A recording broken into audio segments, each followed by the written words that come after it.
Are you wondering how you can transfer data from your Android to another Android?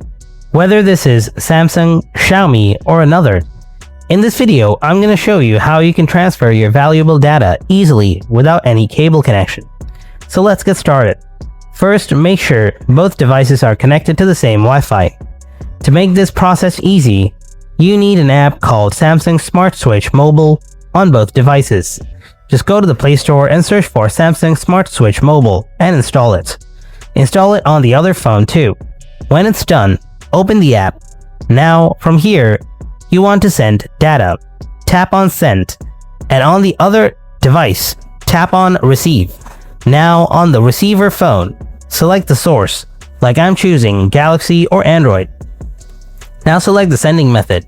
Tap on Wireless if you want to send your data without any cable. Now it'll start searching for your device.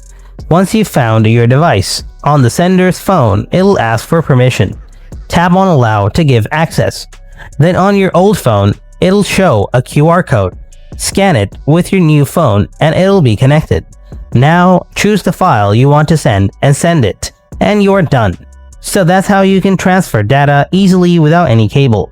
If you found this video helpful, then make sure to like and subscribe to my channel. Thanks for watching, and I'll see you in the next video. Until then, stay tuned and take care.